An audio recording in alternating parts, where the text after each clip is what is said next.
to the Clock and Talk. I'm your host, Taz, and yes, I'm back after a 2-week break.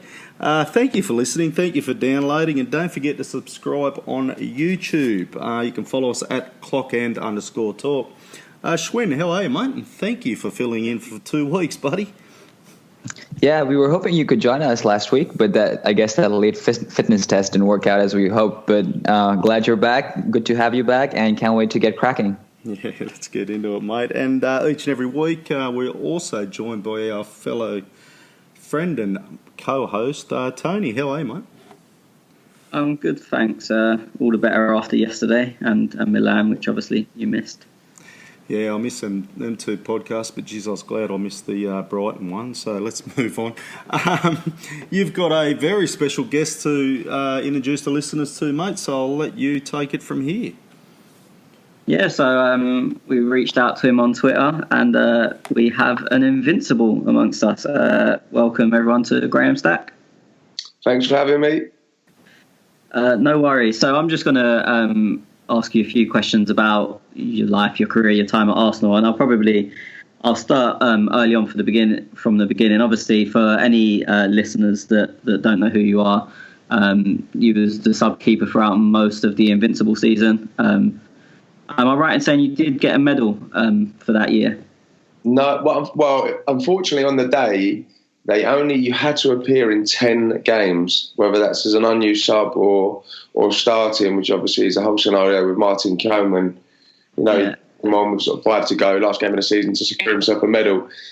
So unfortunately, no, I have had a replica made of the medal, but it's not quite the same as getting one on the day, which I totally understand. I mean, that was the way it worked back then. It has since changed. More recently, Begovic at Chelsea received the medal, I believe, after only appearing in sort of 4 or 5 games. So, unfortunately, I didn't on a day, but that's neither here or there. It's still a remarkable day, and regardless of not getting a medal on the day, it's still very special.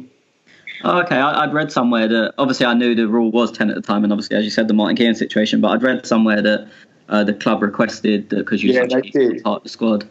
Yeah, they did, but it's not. It's still not quite the same, is it? You know, when you get one sort of after the event, it's just not quite the same. It would have been nice to have been presented one on the day and bring it home, but it wasn't to be.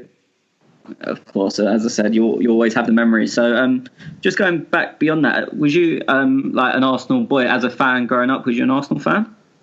As a lad, I was born and bred and raised in West London. I was a season ticket holder at Queen's Park Rangers with my dad and his dad before him. So my allegiances were firmly in West London with QPR. And then over time, really, as you know, I left QPR. I left my boyhood club to go to Arsenal, which was obviously a massive step in the right direction for me in terms of football. And as you play for a club for so many years, and you see the club move forward as I did as a player. It's only natural that sort of in recent years, I've got 4 children now. They're mad Arsenal, not so QPR, which I'm quite pleased about the way things are going. But I've always had a strong feelings for Arsenal over the years. But yeah, I'm a Rangers fan by blood, and I'll always be a QPR fan. Obviously, my love for Arsenal is clear, really. What age was it when you moved across from Rangers to Arsenal? So I was an 8-year-old boy at QPR, 8-9 years of age, and the reason I left QPR is a funny old story, because my parents were publicans. I was raised in 2 pubs, and I left QPR at 9 years of age. I could have gone to Chelsea, West Ham, or Arsenal. I decided to go to Arsenal about the age of 9, 10, because of the training. Because they had a specific, there was Pat Rice there, there was George Armstrong there, and at the time Alex Welsh was the goalkeeping coach. However, when contracts were then started to be sort of banded about when you get to sort of a schoolboy age, I went to Bob Wilson's soccer school, which was a goalkeeping camp run throughout school holidays. And with obviously my parents working full time in a pub, it wasn't a kind of environment that they wanted me to be around throughout the day. They wanted me to be occupied and busy and active, playing sport. So the opportunity to go on a goalkeeping camp that was run by an Arsenal legend seemed like a really good idea. But at that stage, I hadn't committed to being a goalkeeper. I was at QPR initially as sort of just as a player and done some goalkeeping work with Phil Parks. And I played up front for my school. I captained Middlesex County as a central defender, and I played in central midfield for Hounslow. So all my school's football was as an outfield player. And I went to Bob Wilson's football academy, football camp, while I was on trial at Arsenal as a central midfielder. So if you can just work that out. So because I played schools football, I was picked up from Arsenal, playing for Middlesex County, invited to a trial. While I was on trial for a month, within 2 weeks of being on trial, Bob Wilson had let Arsenal know that there was a young goalkeeper with real potential to maybe go that bit further. And when speaking to the club, they said, I've got more details on this young boy. And he said, yeah, his name's Graham Stack and he's from Hounslow and plays for Middlesex School. And they said, blimey, he said, we have someone the same. And he said, oh, really? He said, oh, where's he been playing? I said, we've got him down as a central midfielder. So it was mad because then I was then approached by the club and Pat Rice said, look, we need to make a decision. Are you going to commit to being a keeper or is it central midfield where you want to play? And sort of sat down with my parents. I played half a game for Arsenal, actually thirds back then. So I played a third for Arsenal against West Ham. I scored. In the second third, I was on a sub. And in the third, I went in goal. It was against the Joe Cole team, a young West Ham team that had Joe Cole in it and one or two others at the time. I then played against Charlton a week later. And after the Charlton game, I had to make a decision. And my dad, obviously, Bob Wilson being sort of an iconic figure, really, if you like, my dad said we'd be crazy not to take the advice of someone like Bob Wilson if he believes you've got a big future, a bright career as a goalkeeper. Why don't we sort of head down that route? And then that was it. So from that day forward, I went back into Arsenal. I trained with Alex Welsh and not Pat Rice. I went with the goalies and a lot of players. And I played in goal from that day forward, really. And, I commit to being a keeper. And that's where I sort of, that was where it all began for me at Arsenal. I was sort of a 9-10-year-old, really, and then sort of committing for a little bit later on as a 13-year-old as a goalkeeper. I'm skipping ahead a little bit, but obviously you could clearly play if you was playing for your school and for Middlesex. When it came to training, like when you got a bit older, training with the actual players, did you still fancy yourself as a bit of a player, and was you showing up a little bit? No, I wasn't at all. By no means. I did play out, and often it would be something that the boss would encourage because if we had needed one extra, for example, if they were, if they were one short, or if sometimes the reserve team weren't in, or they'd have a game on the Tuesday, one of the goalies would play out, and 9 times out of 10 that would tend to be me, and I always enjoyed it. I loved it. I always thought it was a bit of a challenge, and I always felt I was capable.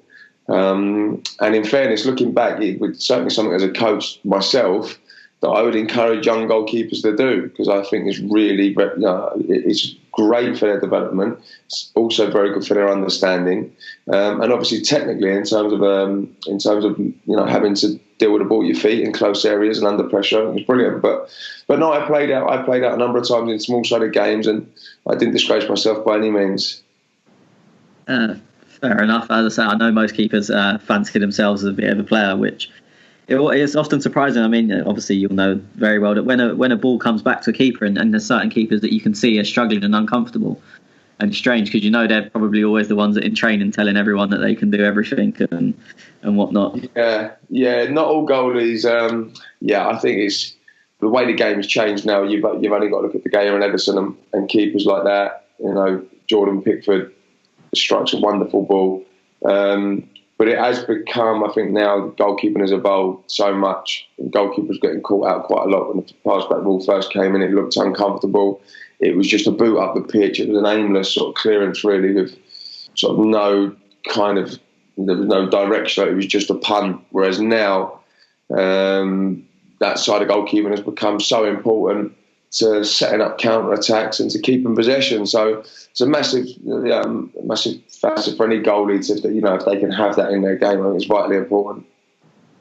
Do you think you could have made it as an outfield player, as a centre midfielder, or in any of the other positions you played, or are you a lot better keeper than you were a player, as an outfield player? Yeah, I mean, listen, in hindsight, I would love to have sort of found out where I would have got to, had I sort of played in a different position. I've played with players that have gone on to have great careers. Stephen Sidwell played in the same schools team as me, but I captained, and Siddy's gone on to play in the Champions League, and he's gone on to play obviously for Chelsea and for Villa and for Stoke, and obviously currently at Brighton. So I think I would have had a very good chance of having a career.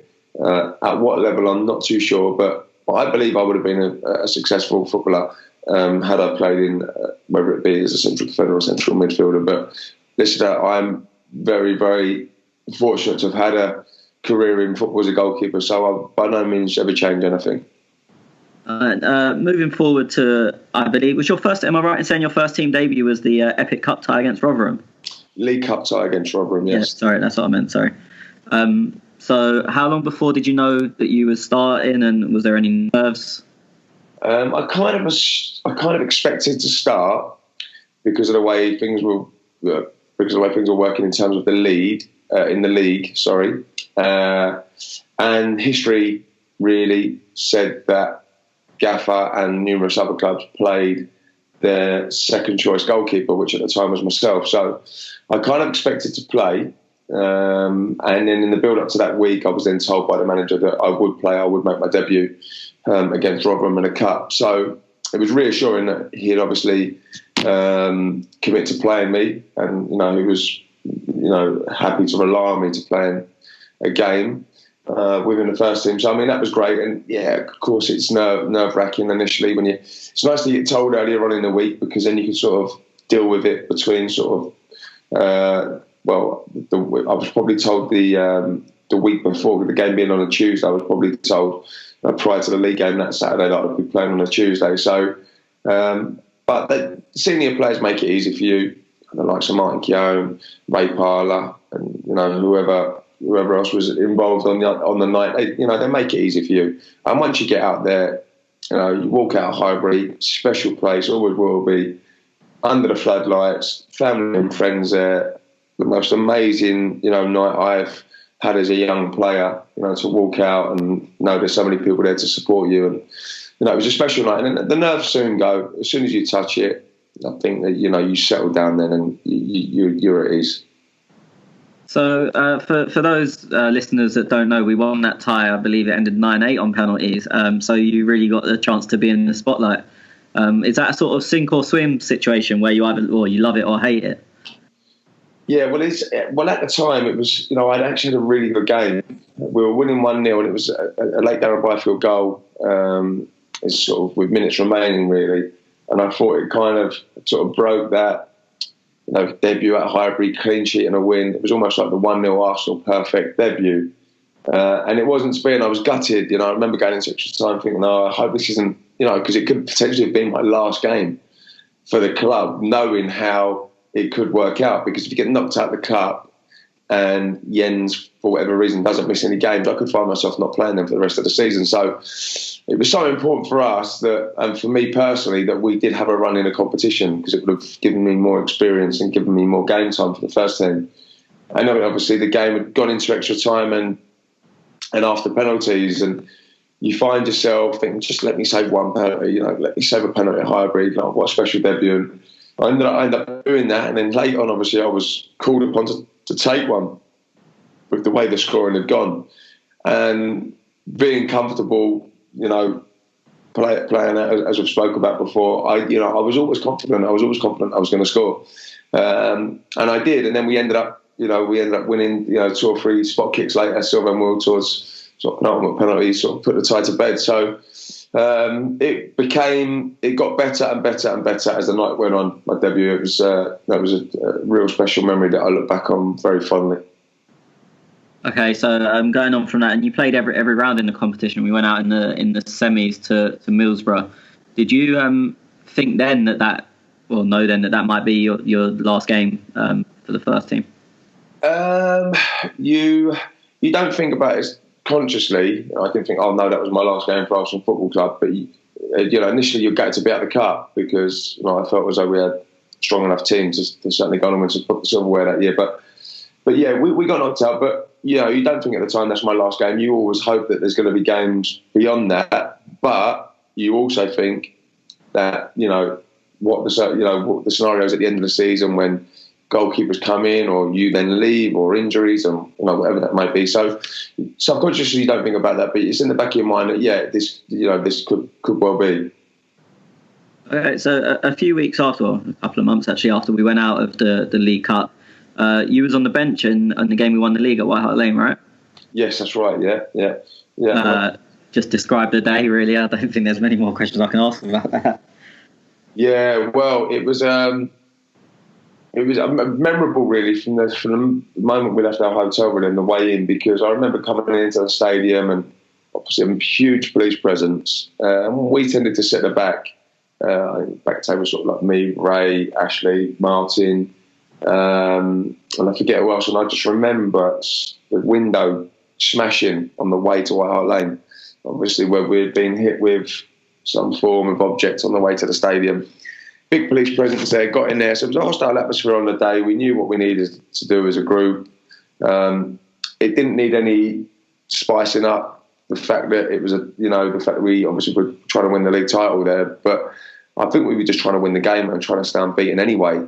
That really didn't really come into it. But obviously on the day, it was just the game was a bit of a blur. To be fair, I remember Robbie Keane scoring a penalty. I remember us scoring, but I remember also Jens not realising that I don't think we had won the league on the day, because I think Jens walked in initially and I think one or two others may have done as well. But it was only until we all got together really after the game, and everyone just sort of was relief with sort of lots of just adulation and just joy, really. The fact that, yes, we'd won the title, and it was even more special that there was this little group of Arsenal fans jumping, going absolutely mental in the corner of White Hart Lane. I remember we had an inflatable Premier League trophy, bottles of champagne. It was a party atmosphere, and obviously no better place to do it than at your arch rivals at White Hart Lane. So special pictures, memories in the changing room after, lots of cuddles, and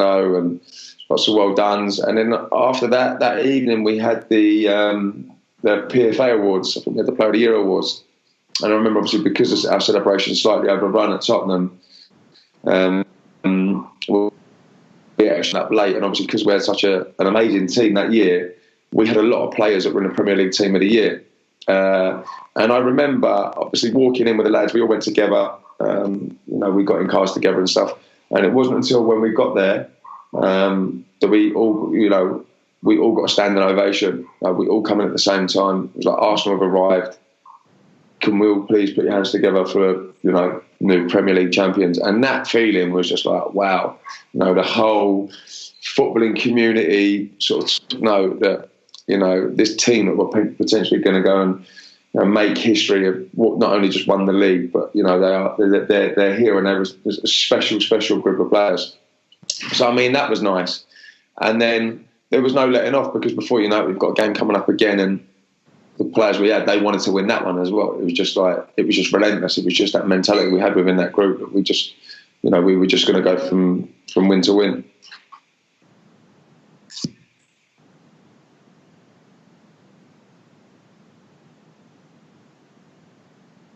Also, not only with the abilities, but also with the attitude. As you said, they wanted to go again and win the next game, which was what I think 3 or 4 days later.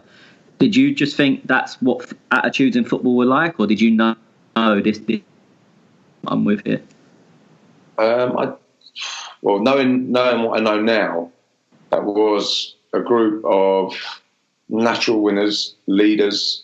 There was a couple of egos, but they were rightly, they sort of commanded that respect, and they were international superstars, and they were, amazing players. But the mentality, I don't know if it was just at that club with that team at that time that it was so special.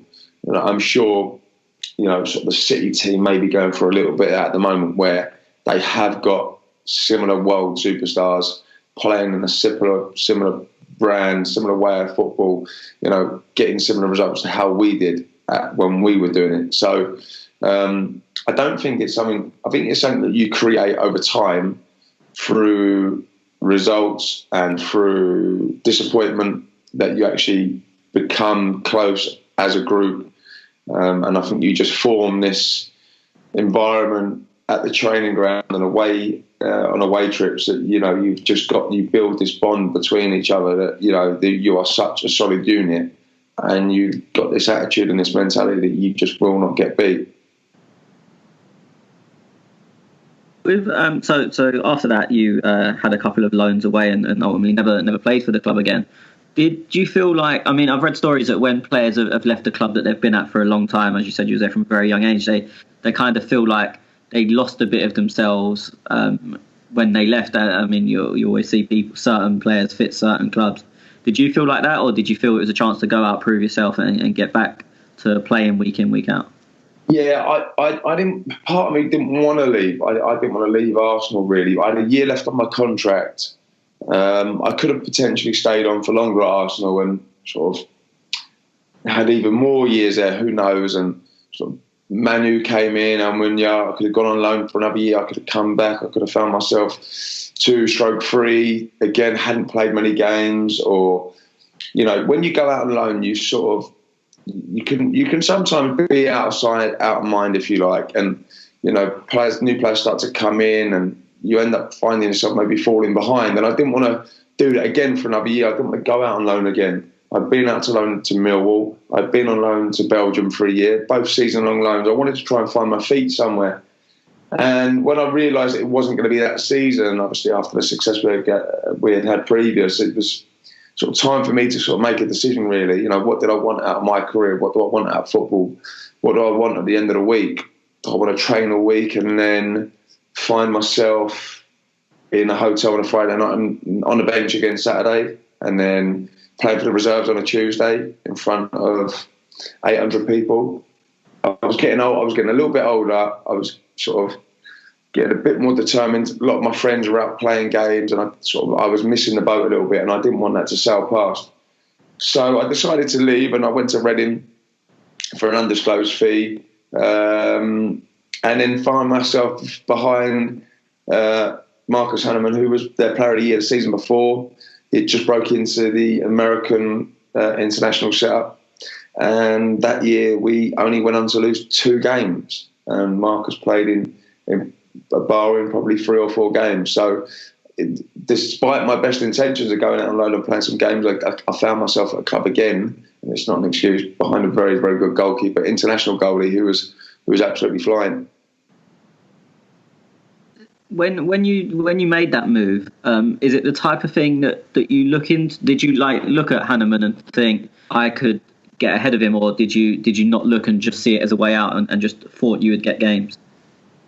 No, I knew Marcus was a good goalkeeper because I had friends at the club, and he'd won the supporters player, I think, and club player of the year, players player of the year before I went there, and they finished just outside the playoffs, Reading. So I knew he was a good goalkeeper. There was no doubt in my mind he was a good keeper, and he'd signed from Fulham and had a lot of experience. But no, I believed in my ability massively. I believed I was a championship goalie. I believed I could play week in, week out for pretty much most teams in that championship at the time. So I went there with the best intentions, and it was just a case of finding myself behind a goalie that we lost 1 game up until Christmas, and that was the opening day of the season. And Steve Coppell gave me the best opportunity, possibly pre-season, to get myself in the team. I was absolutely flying at pre-season. I broke my thumb, and I missed 3 weeks of pre-season with a week before the start of the season to remain. So, I'm not saying I would have played. I would have had a much better chance of starting the season for Reading that year had I not got injured in pre-season, though. Fair enough. I'm going to go through some questions that we got from our listeners that are specifically for you. So Vishu asked us a question most weeks saying, looking at the current team, what advice would you impart to the players to help motivate them till the end of the season? Obviously, with the dressing room you was in the Invincible era, so you have experience of a strong dressing room. Yeah, I mean, listen, individuals will have their own. Players are out of contract, for example. They'll have their own motivation to play well, whether that's to get a long-term deal at the club, whether that's to get a higher salary, or whether that's to play extremely well so other clubs. There's more clubs will take them in the summer. That would be an individual motivation you can have. Collectively, you're not going to go out on the pitch. You want to win games of football. Your motivation is your supporters. Your motivation is putting an Arsenal shirt on. So that has to be that's the biggest motivation you can have, is performing well and coming off the pitch at the end of the week or after an evening game and putting your hand in your heart and saying that you've given the best possible effort for Arsenal Football Club. I don't think any more about motivation. Okay, we can't finish in the top four. I think that's quite clear. The motivation has to be to finish as high in the league table as we possibly can. And I'm sure there's World Cup coming up. I'm sure players will want to be in the best form they possibly can to, when they go away in the World Cup, that they give themselves the best opportunity to be in their national team and be on form. So there's still plenty of motivation for individuals to play well for Arsenal. Fair enough. Okay, next question again is from Texas Gooner, who says, in training, who was the most impressive Invincible? Dennis Bergkamp, I wouldn't say a country mile, but Dennis Bergkamp just trained how it should be done. He was always out there slightly early. He was always at it physically, mentally. There was no let up from him. He was never sloppy. He always demanded high standards. And he always set high standards himself. Dennis, for me, was, he sort of epitomised that group, really, in terms of the way he trained and the way he played. And that's exactly what he done. He wasn't just a training player who would turn it on in training every now and again. He would do it day in, day out on a training pitch, and he would take that into games on a Saturday. Fair enough. Again, the Texas Schooner asked a bit of a jokey question to lighten it up. Did you ever consider boxing? I've seen the video of you confronting that pitch invader. You have a pretty mean right. Yes. No, I have always loved my boxing. From a young boy, really. It was always been boxing on in our house, and still is, to be fair, at weekends. I've trained before for pre-season just to stay fit, but I've never considered going any further than just sort of getting fit, really. And I think it's brilliant. I think it's brilliant for goalkeepers, goalkeeper training. As far as to go as pad work and bag work, because it's very good for your feet, it's good for your coordination, it's good for your upper body power.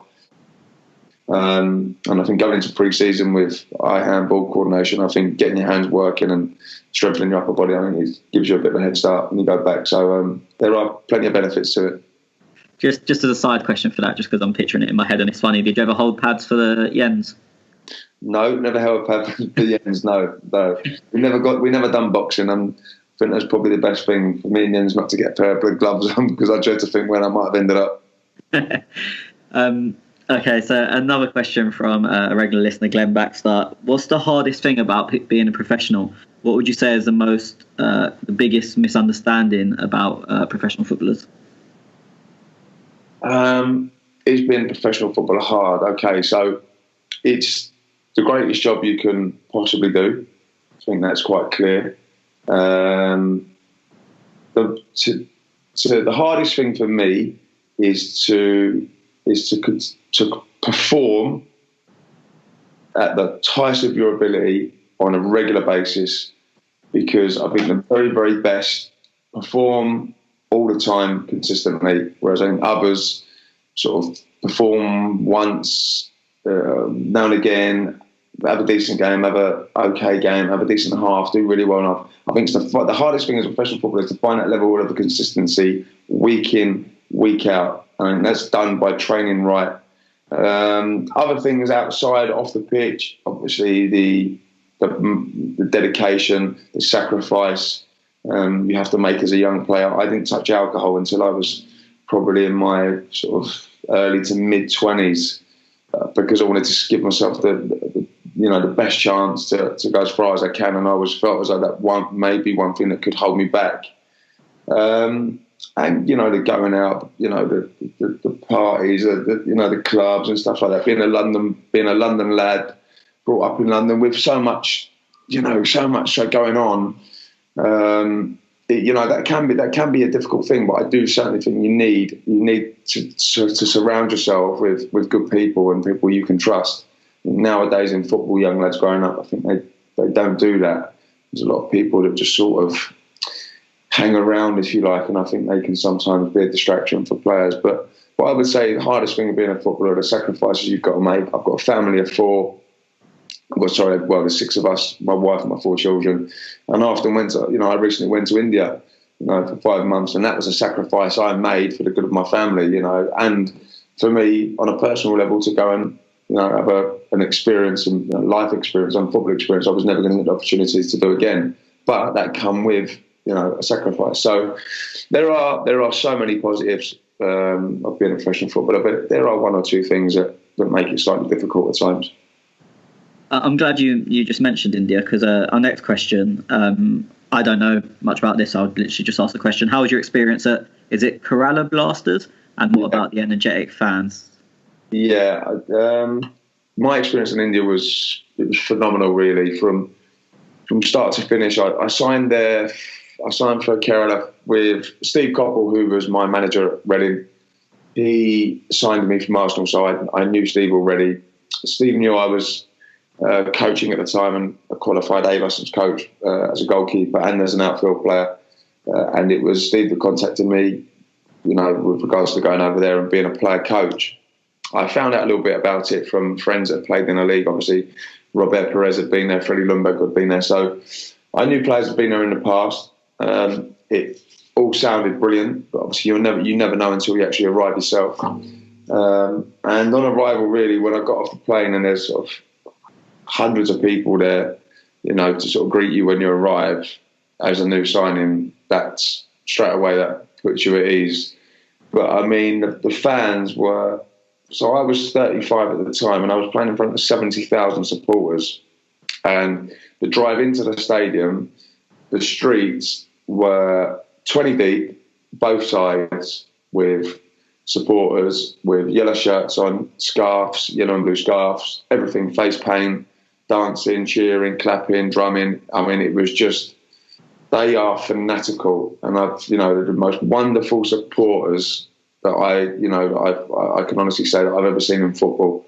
There was no online sort of trolling. It was always so positive, whether you won or lost, whether you played well or you played poorly. There was always some positivity, which I absolutely loved, and it was a real eye-opener for me to come back here and see the contrast in the way we support our teams and the way we support certain players. So, no, wonderful experience. The people of India were absolutely amazing, and it's an experience I would, I'll never forget. Okay, next question, and obviously I know you still do some work for Arsenal, so I'm not really sure if you can answer this, but Sanjay has asked if you could comment on the goalkeeper coaching situation at Arsenal. I don't know if Jerry Payton was there when you was there, but he gets a lot of stick now. He just wanted to know if you could comment on that situation. I can comment on that. I know Jerry well. So Bob Wilson initially was my coach. Bob then left and Jerry came in, so I'd worked with Jerry for a couple of years. But when I went to Reading, Sal Bibba, who's the first team goalkeeper coach there now, was my goalkeeping coach at Reading, so I know both of them very well. And I also know Andy Woodman as well, just from sort of being in football for a number of years. Jerry has obviously had issues with his hips, I believe, or his knees, and Sal had been brought in to cover for Jerry, I believe, initially, while Jerry was finding it difficult to be out on the pitch as much as he could have been. But Jerry's a great coach. Jerry has been a great coach. But remember, Jerry was Jens Lehmann's coach, Wojciech Szczesny's coach, for a number of years, and got them to perform at the very, very top of their game. So take nothing away from Jerry at all. Yes, Jerry's got a few issues physically, which is why the club have brought Sal in, and Sal again is a brilliant coach. He's very, very good. I've watched them train. I've been back to their training ground on a number of occasions to see them train. I'm going back this week to pop in and watch them train again and have a coffee. And the work they do there is brilliant. They leave no stone unturned. The psychological side of it and the way they sort of motivate goalkeepers there, I think is brilliant. The good people there, the football people, and they are, they're there for the goalkeepers to work and improve and learn. And I think they both do a very good job. So I know Jerry's taken some stick, and you may say it's been slightly unfair, but Jerry's there and Jerry's a good coach, and so's Sal. So I mean, I hope. I, for what reason? I'm not too sure where it's all started. I don't know where Jerry's sort of got his... I think again, it's what you read, that one of the key reasons why Wojciech Szczesny wanted out is he didn't feel he was progressing under him, and I think that's where it all started. And then obviously Czech's come in and not been as good as he was at Chelsea, and it may have absolutely nothing to do with Jerry Payton, but put two and two together. That's just. Well, listen, if Wojciech didn't feel as though he was moving forward, then that's his opinion. At the end of the day, Wojciech's, he's well within his rights to say how he feels. Pat has obviously found it difficult in recent weeks or recent months, if you like. Probably going back 2 months now, really. But it shows the strength of the man to come out and openly admit he's underperformed recently and he's made some errors. So, I take my hat to him for that, and I respect him for that, because not many other players do that. They look to blame, they look to pass the buck, they look for excuses. He hasn't done that, and I was absolutely delighted at the weekend when he saved the penalty and he's kept a clean sheet, because that shows real character for me. Yeah, I mean, there's no doubt with Petter that he is a top pro. So Jonas from Belgium asks, what striker did you fear playing against the most, and also what is your best? Is it Beveren? Sorry. Yeah, Beveren. What were my memories of Beveren? So what's your best memory from Beveren? Okay, I'll answer the first part first. So probably the striker that I played against and going into a game, I was probably feared most. While I don't know if it means while at Arsenal or just in general, I always felt playing against Robbie Fowler for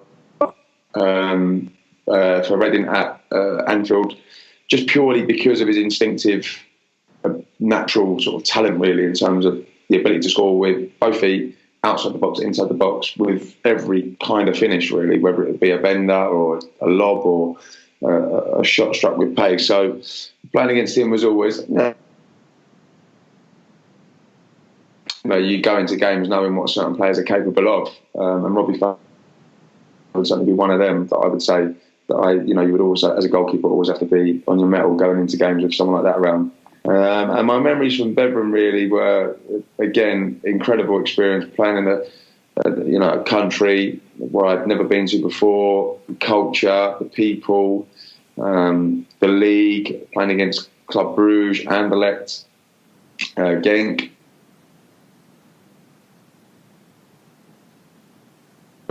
And testing myself against players that were playing for our national teams. I remember playing against Vincent Kompany there while he was at Anderlecht, and obviously playing with the likes of Yaya Toure and a few others as well that went on to play for the Ivory Coast and represent their country in World Cups. But I actually loved Beveren, the place. It was an amazing place, and the people were incredible, and they would probably be that would be the supporters. They would be my best memories. Okay, so that's it from our audience. So Schwinn or Tez, do you have any other further questions? Yeah, it's been very entertaining, Graham, listening to all them stories and everything, mate. Thank you, very appreciative of it as well, mate. That's okay, mate. I just have one question. Czech is obviously, I don't know whether you say 1-2 years. A lot of Arsenal fans are saying they'd like to see a replacement next season, whether that happens or not. Just in your mind, who would that replacement be that you would see now? Yeah. Okay. So I would like to see him play for as long as he can, because I think he's a top goalkeeper. When the day does come, he decides to to leave, or for whatever reason he leaves Arsenal Football Club, and he's no longer deemed as Arsenal number one. At this moment in time, I think Burnley, I think the young boy they've got there, Pope, has been outstanding. He was someone that I think Arsenal, he was doing brilliantly at Charlton. He was young, he was English, he was 6'5", thought would have been a real good sign, and he's then gone on to obviously prove, exactly sort of where I thought he would go. But Butland for me is someone that I think, if Arsenal could get a keeper like Jack Butland in whenever the time is, I think he is a fantastic keeper with a big future. He's at a good age with good experience. He's got a good temperament. Not just because he's English, but I do think it's important that we try and identify some English talent as well to try and keep that core in there. There's a few young lads now. I mean, I looked at the back three of the back four at the weekend, in Nathan Miles, in Chambers, in Holding, with Wilshere coming on, and there was another English lad that come on as well. I think it was a Welbeck. I think it's so important you can try and keep that core group really of young English lads, because I think they can really help some of the other players that are coming in understand the derbies, understand the FA Cup, understand the history of the club. But Butland would be someone that Butland would be someone that I'd like to see at Arsenal, definitely, one day. Yeah. So you'd like to see Cech another 1-2 years, do you think, or? As long as whether it's a year or 2 years, I'd like to see him continue to play for as long as he can at the very, very highest level until until obviously we start to see a real shift in form or physical sort of ability. Really, I still think he'll continue to. But I've seen him train. And you watch the man train, you just you think, wow, what a keeper.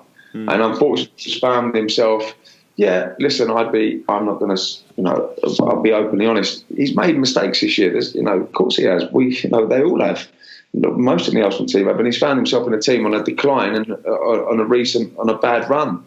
And sometimes people look to highlight certain areas and certain individuals and highlight certain mistakes, which he's made. And as I say, he's come out openly and honestly and admitted that. So, but I'd like to see him play for as long as he can. But when the time is right and when there is a real place, I think someone like Jack would be a good fit. Okay. You got any, Schwinn? It's been absolutely fantastic listening to you, Graham. I think we've got a lot of insight based on your experience so far. One thing we usually ask our guests to sort of disclose almost to our fans is a story or something that you could share from your time in the dressing room that's an area that fans are quite disconnected with and don't really get the essence of it. So if there's any tale that pops up in your mind right away and you'd like to share that with us, that'd be fantastic. I'll tell you one that's probably quite fitting at the moment, really, with the pressure that the manager's been under, and I would imagine you've got fans of Arsenal that listen that are for and out and whatever you like. But a testament to the great man and great manager that he is that when we finished our Champions League game, I believe we were playing in Moscow for a group game, and when we arrived back at sort of 4 o'clock in the morning or 3:30 in the morning from a direct flight, we landed at Stansted or Luton, and we drove directly from the Arsenal coach back to the training ground. I went into the change room, I dropped off my wash bag, picked up 1 or 2 things, possibly collected my car keys and got in the car. While I was in the car, I could see into the manager's office, and he was sat there with a cup of tea or a cup of coffee at the best part of probably 3:30, 4 o'clock in the morning, and he was watching the game that we had just played in to try and get his team prepared for the team of the weekend, which was obviously a few days later.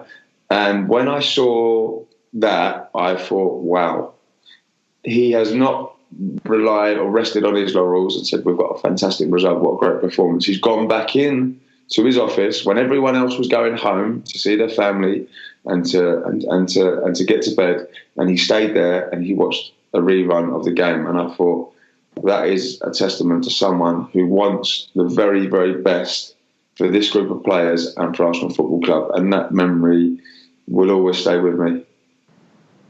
That's brilliant. That's absolutely brilliant. I think more so me than anyone else on this podcast is usually on the Wenger propaganda. So thanks for sharing that. That's fine, mate. No worries.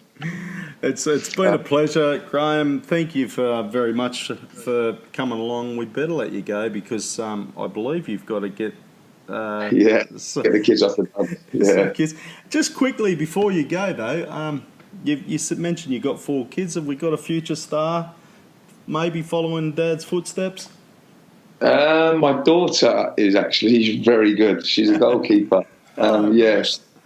Yeah, she's but she does various other sports. She plays rugby, she does dance, she is also into drama as well. My other son he's mad. My youngest is crazy, so he has a very good chance of being a goalkeeper. At what level I don't know, but he's certainly got the attributes. But yeah, I'm not a pushy dad. I'm just there to support. But if they naturally take that route, then I'll always be there to support them and encourage them. But yeah, I think my daughter's got a chance. I think we'll see where she goes and what she decides to choose. Nice. Well, thanks a lot, Graham, for joining us on the Clock End Talk, mate. And it's been a real privilege and a real pleasure to have you, and the listeners would really appreciate the stories that you've told and the time that you've given us all today. Thank you very much, and you're always welcome at the Clock End Talk.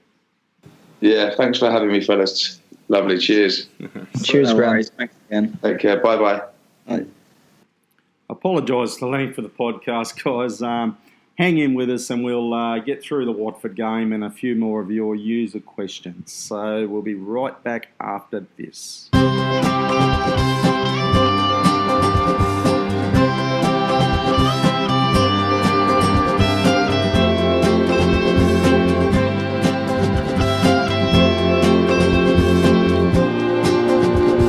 Okay, so moving into our next segment, we better talk about this Watford game, Tony. Yeah, good day. First one in the league in a while, so got to be a bit positive. What do you think of the starting lineup, mate?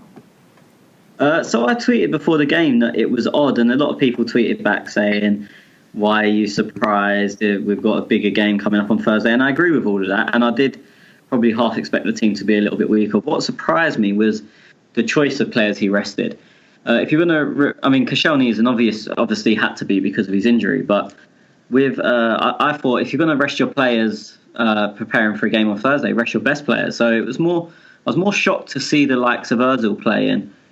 So it wasn't that I was surprised the team was weaker. I was surprised with the players he chose to rest, and obviously resting Jack, resting Ramsey. Chambers to an extent, even though it didn't really surprise me, as me and Schwinn spoke about last week, but then keeping Meza in and arguably even Mickey in, and obviously resting Welbeck. So I was more surprised at the players he chose to rest, not that we weren't at full strength. That didn't surprise me at all. Schwinn, what was you thought the lineup was as expected, or? Quite so. I mean, it was essentially a mix of what Tony and I had predicted, how we would line up. My only surprise was to see Maitland-Niles at right back. In the sense that he hasn't played there so far, but I guess the Premier League is now done and dusted, one could argue, with little, expectation. So it wouldn't hurt us to try players in certain positions that they would fit in a natural sense. So we'll definitely get into the specifics of players, but the only one that stuck out to me was Maitland-Niles at right back. I'm going to say it now, boys, because watching Iwobi drove me fucking insane. I don't know what, and I'm thinking who could we put there. And a few, and I don't want to mention names, but there was a few fans who were saying Xhaka was having a shocker. And look, I thought Xhaka played all right. He wasn't our man of the match, obviously. But when you've got Iwobi there to pass to, Mkhitaryan and Ozil, I automatically rule out Ozil. Sorry, not Ozil. Iwobi, because the bloke offers fucking nothing. Tony? Yeah, at one point during the first half, he'd done something, and it was defensively. He'd done something. Oh, no, it wasn't. It was right towards the end of the half when he tried to play a ball out wide to Ozil, sort of on the, like, it bounced, and he went to volley it out wide, and he was sold him about 20 yards short, literally, and then they had an attack. And I literally just stood up from my seat and shouted, "What is he good at?" And it wasn't like, it was natural. It wasn't pre-planned or anything. It was literally just instinct. It came out of me at that time. And then a few people turned around, looked towards me, and I thought, oh, there's an argument's going to start about being negative or whatnot. And literally every single person that turned around, I'm not saying the whole ground turned around, but there's probably sort of 20 people sitting around me that turned around, and every single one of them agreed. And I think that's damning for a player. And I said literally the same thing about the same player last week, that when every single person agrees with the same opinion, and it's the player that you support, like that everyone's there to support, it really is damning for them.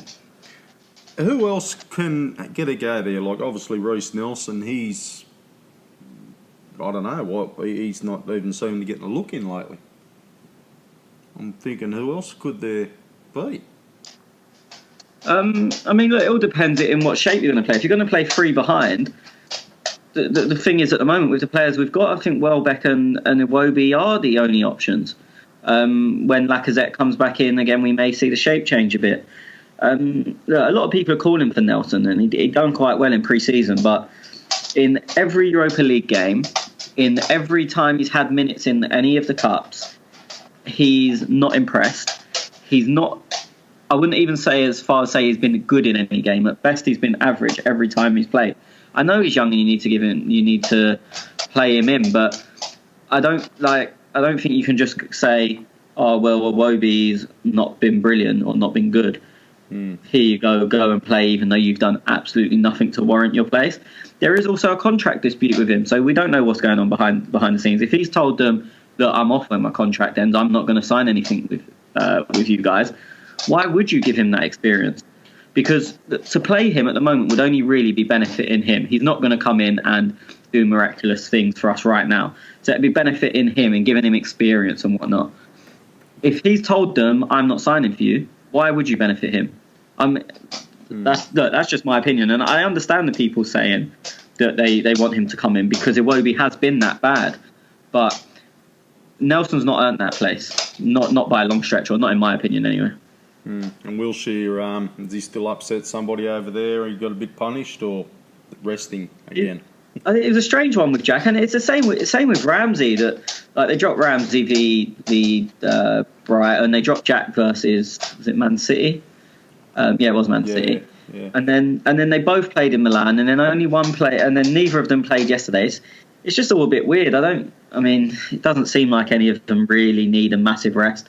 If Jack needs a rest, you don't put him on the bench because it does you no favours. He spent the whole of the second half warming up before he came on anyway. So it is a bit of a strange one. And if you're dropping him due to form, I mean, one, I wouldn't agree, but two, you'd argue that the Milan games are now our biggest games that we have left.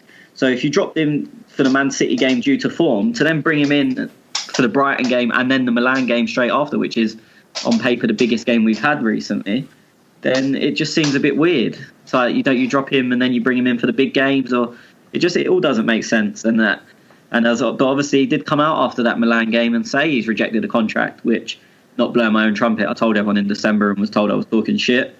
So either Jack's talking shit himself or actually I was right. And I don't know if making that public has annoyed the club a bit. I don't know, but he did say after the Milan game, he confirmed that he has rejected one. Who was your man in the match? I think there's a case to be made for probably 8 of the players. I've not seen anyone say Xhaka was shocking, and I think he was as good as... Yeah, we've lost you on the internet, mate. On the Xhaka, it was a few people tweeting during the game that I seen it, and it was basically saying, I think a few people even said on our timeline, yes, okay, he's passed the ball this many times, he's done this many completions, but how many had he give away?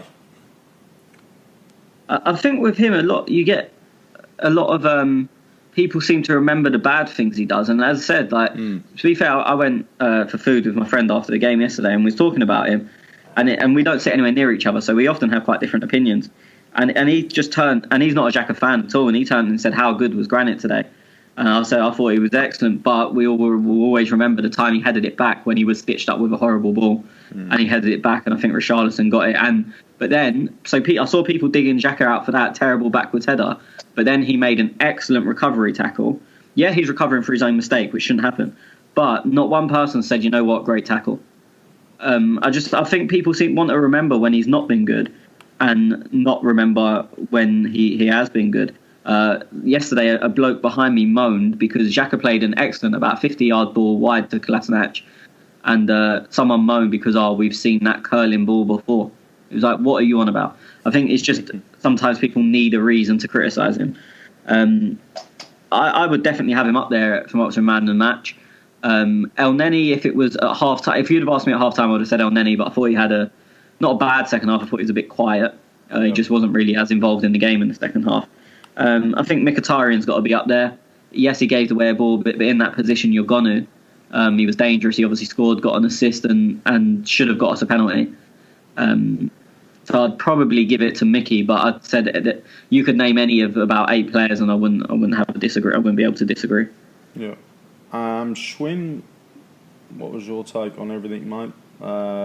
Firstly, if you got a comment on Iwobi, comment or go to your man of the match. On Iwobi, I'll just keep it brief. I mean, there's no denying he was pretty shocking yesterday, and there was not a single bright glimpse that we saw from him.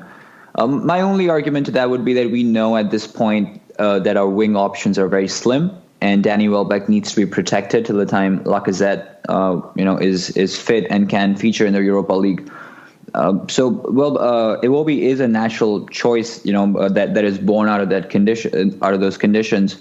I guess the Premier League is the best platform right now for him to find his groove.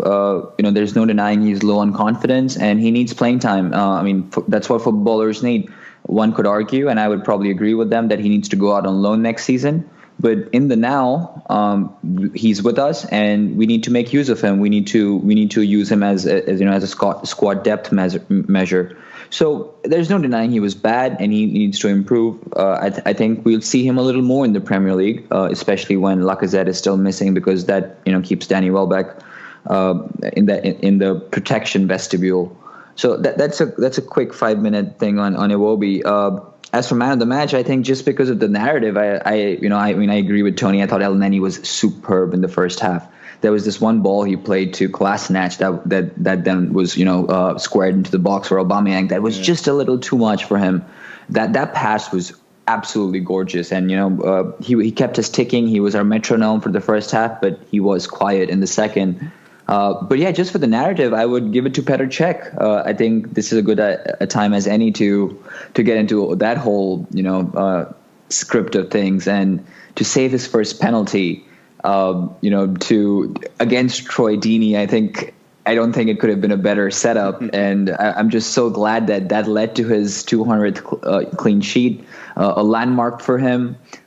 We just had Graham on our show who spoke very highly of Peter. That was good to hear, and I think he was the man of the day for Arsenal for sure, just because of everything that was bubbling around him.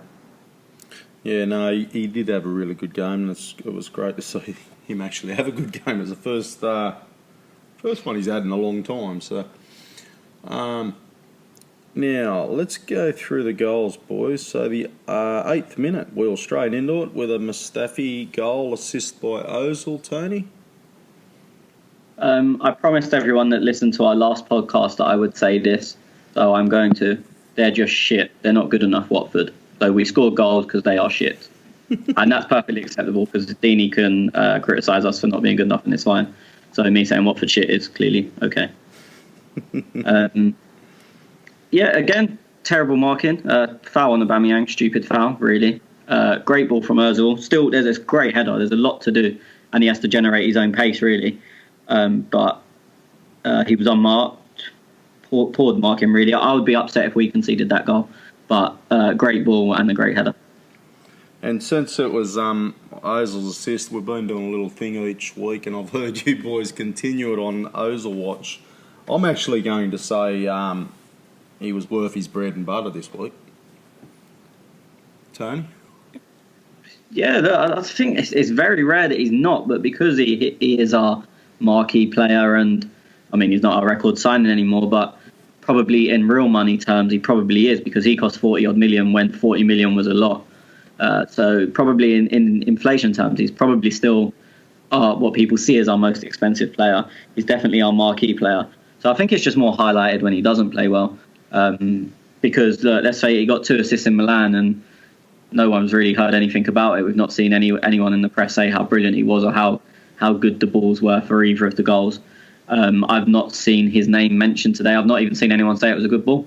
Even amongst Arsenal fans on Twitter, I've seen people go on about the assist record he's now set, but I've not seen one person say, "Oh, good cross for the goal," or "Great ball when he slid Aubameyang in and Aubameyang had his shot saved by the keeper," or "He done really well getting down the wing and his cross was blocked and Aubameyang picked it up and passed it to Mickey who scored." No one says that. But believe me, if it had been awful, including us, people would have said it. Yeah. Well, that's why I said each week, let's just target Ozil, have a look. If he's had a good game, we'll say he's had a good game. If he's had a shit game, I'll say he's had a shit game. I've been listening to you boys for the last couple of weeks. You're both a bit, I think last week you weren't real sure. You didn't say, yeah, he had a great game, yeah, he didn't. He had a bad game. It was a bit of an in-between. So it was just basically around the fact that the media push that Ozil goes missing in big games. Now, Watford isn't actually a big team, but when you lose 4 in a row, we beat Milan. We're now back on to Watford, but beat them, and it's probably a little too late in the Premier League to even worry about who else you beat. But so pretty much most teams are big teams for us now, aren't they? So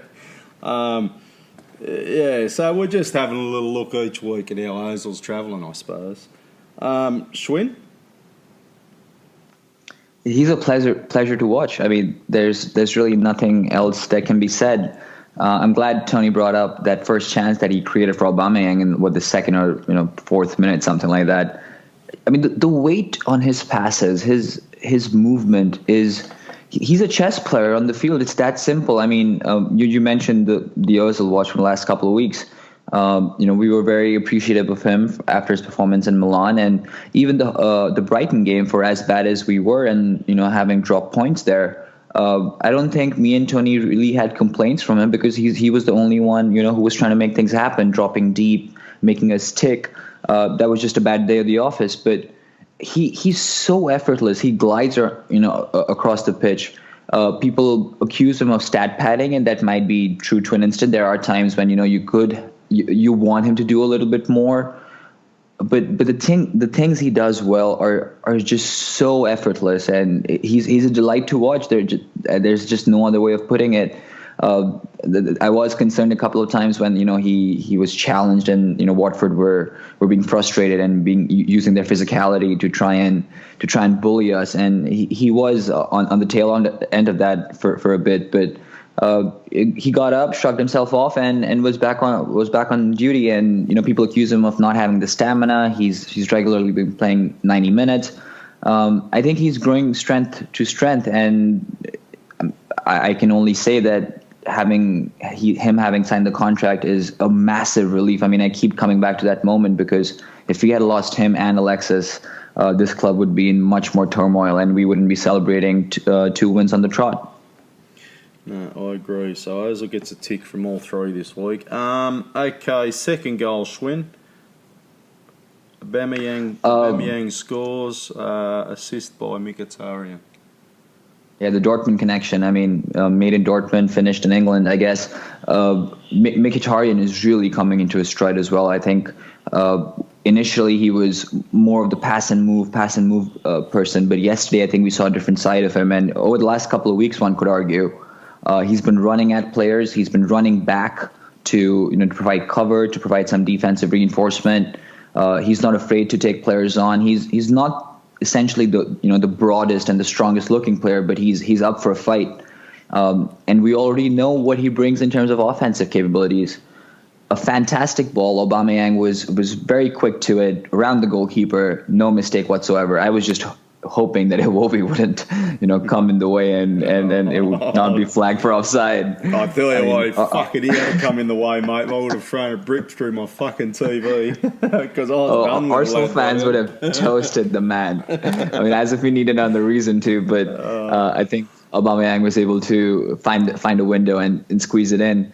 But yeah, really happy for Aubameyang. Yeah, I think he mentioned after the game that he's gaining a bit of that confidence. He's feeling a little more settled in the city at the club. So yeah, good things once again. Just on the first goal, real quick. It was almost like a carbon copy of the goal we scored against Tottenham. I think the one against Tottenham was a little more impressive. I think Mustafi had to do a little bit more. But yeah, the second goal was as wonderful as the first one, and just a brilliant connection right there. Yeah, it was. And that takes me to our third goal in the 77th minute with the same combination. In reverse, though, Tony, Mkhitaryan scores with an assist by Aubameyang. Yeah, I mean, obviously Holding's put it down the channel for Ozil, and I think they switched off a bit. Very good run from Aubameyang, and I think that's what I don't know how much has been highlighted on TV, but his running yesterday was unbelievable. He looked dangerous every time he moved, Aubameyang. And yeah, so Ozil's put the ball in, it's got cut out, and then the presence of mind from Aubameyang, because everyone in the ground was screaming shoot. There's no one said, "Oh, actually take a touch and then pass it off to Mkhitaryan." And then, I mean, to be honest, it's not a very good finish. It's in the middle of the goal. The keeper should do better, but I think the keeper was going for a finish in the corner, and then where he's not put it in the corner, and it's gone pretty much in the middle of the goal. The keeper's sort of been done by trying to allow for quality. But he deserved the goal. As I said, he was arguably up there with man of the match. So yeah, he very much deserved the goal. Decent move, and it just completely killed the game. I just want to touch quickly, and I'll get both of your opinions. I'll start with you, Tony. The 90th minute, and Xhaka got a yellow card. You remember that? Yeah. And then he was blowing up a little bit. Did you think it was a yellow or not? I didn't even think it was a foul. It wasn't in the 90th minute. I don't think it was as late as that. It was on a Will Hughes. Hughes was going down. Again, I've not seen it back, so a lot of what I'm saying may be absolute nonsense. But Hughes was going down before Xhaka got anywhere near him. Okay. It was definitely, and even if it was a foul, in the way that it's not a booking. Yeah, no, I thought it was a little bit harsh, but I thought there was a little bit in it as well. So, anyway, Schwinn?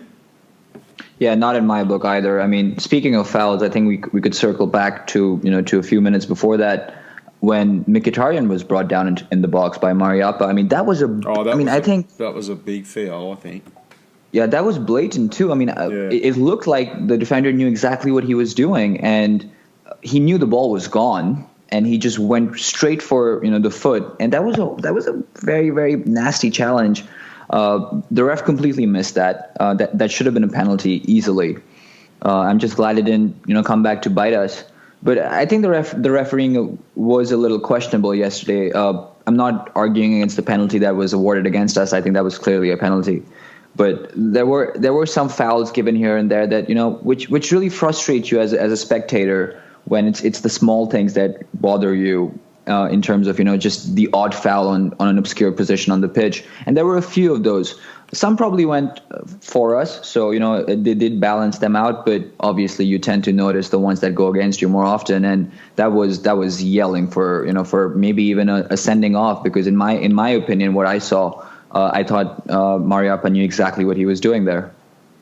Yeah, it's just that looking back quickly at that Xhaka one, and I'm just wondering whether it was was the yellow card because he argued, or was it? It could have been. It could have been. I mean, I'll be honest. I don't remember the incident quite well, but as you guys were talking, and as you just mentioned that, Tez, I think he talked himself into a booking because he was a little fired up. And that might have been because, as Tony said, that probably wasn't a foul, and he was just asking for an explanation. So that could have been the case, but do correct me if I'm wrong. Yeah. What was you got anything else on that, Tony? Yeah. Again, look, obviously I'm sitting in the stand, so I'm however far away. I don't get the benefit of a zoomed-in camera and whatnot, but it definitely didn't look like a foul. And if he did have a bite back, again, I don't know. And surely that's more what he got a booking for, because even if it was a foul and I've not seen it properly, it definitely wasn't a bookable foul. So if the booking may have been for dissent, I don't know. I've not looked at the official report, which tends to tell you what they've been booked for. But there's no way. I mean, that foul was just never in a million years a yellow card foul. Yeah. Okay. Got anything else in this game, boys? It was a comfortable win, 3-0. There's not much more we can say, really, is there? Nice to see a penalty save. That's 2 in a row for the club now. Check's first one, but check. 2 in a row. But, more to go. Well, actually, I wish we'd stopped giving them away. But beyond that. Actually, I reckon I thought our back line was pretty good. I have to give a bit of a shout out for Chambers when he came on. I thought he had a good, was it 20 minutes or something he played on? Yeah, I think they're all good. I'm just looking at the who scored ratings. And Holding, I thought Holding had a pretty solid game as well, so yeah. Anyway, sorry boys, I was reading a couple of stuffs while I was talking there, but yeah, I thought that our back line was pretty good. The young bloke, young Holding, and when Chambers come on, I thought he did well as well. So I'll butt in there just to play a devil's advocate there, because I didn't think we were that great defensively. We didn't concede. We did give away not too many shots. There were some decent chances, you could say, that Watford created, but the amount of times they got behind us, that was worrying. I mean, during the game, my heart was in my mouth. Even when we were 2-0 up, that last goal came, I think, pretty late in the game, so that definitely sealed it. But I mean, maybe it's just the way we feel as Arsenal fans, or I feel as an Arsenal fan, that it doesn't seem like a sure shot even when we're in the lead. I mean, 1-0 up, we had a few chances to go further ahead, and we didn't take those up. And you just can't help but imagine that when the other team is getting behind you that often, that you might regret not taking those chances earlier. So we weren't bad, but at the same time, we could be better. I think what I liked more about it, Schwinn, was we didn't mind giving away the odd penalty when we were in danger, where I think Mustafi may have gave one away. And I've got none of the game info up in front of me, guys, so I do apologise if I've got it wrong. But we did. There was definitely a penalty, a free kick. Sorry, not a penalty, a free kick. And I thought, we've been lacking that when you see a team get into a dangerous position, and we've actually gone for the gonads. I also seen us clearing the ball, and they weren't frightened to actually kick the fucking thing out. Where prior to that, they'd try and turn it around, turn, and a half-hearted kick down to nobody, or straight back to the opposition. So I seen a couple of little things like that where I liked our improvement on. No, that's fair. I mean, you're advocating for what happened well, and you're identifying those things. I'm just talking about situations that we were able to just barely get out of, which could have been worse. Because, as you said, I mean, that free kick was a good save. I think Richarlison was the one who took that upon himself, and Cech dove to the left hand side of him to save that. And Cech did make a couple of other good saves as well. But that's exactly what I'm trying to get at. That there are times when the Watford attack was able to get behind us. They were a little bit threatening from set pieces as well. I think zonal marking once again was not on our side. When we have big physical guys running towards us, then Mustafi and Holding and El Neni and Xhaka might not be the strongest in the air. you could debate once again, a zonal marking versus man marking. But I just felt that defensively we were just about doing a job, and I'd definitely give it up to the boys for that. But I don't think I'm wrong in saying that there were times when my heart was in my mouth, and I could imagine that was the case for a lot of the Emirates faithful as well. Yeah, no, fair call. Actually, I just thought of something, and I don't know if it annoyed you guys. And when you said he was your man of the match, Czech was, and he did make some good saves. But did anybody notice, instead of booting the fucking thing down the paddock, he kept throwing it, and he'd throw it to the bloke next to us, and within a couple of minutes later, all of a sudden they're back on the attack? I don't mind that. I do mind giving the ball away, and so that someone can just come at us. But I would rather have Czech just roll the ball out to Granit or to El Neni, who can quickly play a ball up forward and take advantage of a retreating opposition. We know that Czech's distribution isn't the greatest. I think he played one ball yesterday with his feet, which found its target. But most of the other ones either missed or were rolled out. So I don't mind that if we excel at quick tempo football. If we can move quickly, if we can move the ball quickly, we're better. If you give the team the time to settle back and then camp in their own half, and then we have to sort of play some intricate football next to their box, we struggle with that, especially with Aubameyang, and some of our new strikers. So I don't mind us to go full tilt. We're not the best against cramped defenses. Having said that, of course, if you are releasing the ball and that you are stitching up a teammate of yours, whoever that might be, then you need to be a little more cautious. But I don't remember too many instances of that happening yesterday, so I'd stick with my initial interpretation of the game, and I think Czech was still absolutely fantastic on the day. Did you notice any of that, Tony? Or no, I didn't think there was. Barring his usual kicking being a bit wayward and questionable where he's targeting his distribution, as in just going down the middle of the pitch most of the time, regardless of what height we had on the wings, which is obviously what I spoke about on the podcast after the Milan game. I didn't think there was much to note about his distribution yesterday. I don't think there was anything really, I'm not going to say really wrong with it. I don't think there was anything abnormal about it. Okay, no, it's just a couple of times I picked up. I went, bloody hell, boot the bloody thing down there, mate. Yeah, but you've got to remember that Aubameyang isn't going to beat the two Watford centre-backs in the air, so if it goes long, it's going to come back a hell of a lot quicker. Fair enough. You said in the air, so yeah, I couldn't argue with that. Okay, boys, we got the second leg to come up for the Europa League at home. Tony against Milan. We go into the game 2-0. What do we do? Do we go with our strongest lineup and put the dagger in? Well, look, we go with our strongest lineup, but I think it is quite tricky in terms of, do you stick or twist? I was talking to someone about this yesterday, because if you go for the throw and go 1-0 down, or just play our normal game, I'm not going to say go for the throw, but we are quite an attacking team. So if we play our normal game and go 1-0 down, and then suddenly the pressure's on them, we're a bit open because we've been attacking quite a lot, and people go, all you needed to do was nurse a 2-0 lead. On the flip side of that, if we go and park the bus, so to speak, or start negatively, and again go 1-0 down, it's like, why are you changing your normal style? I think this is one of them games where the only way he can win tactically is by winning the game, and whatever way he tactically plays it is going to be criticised if we don't get the positive result. I would personally try and start. I think the team will be the exact same as it was in Milan, barring any injuries.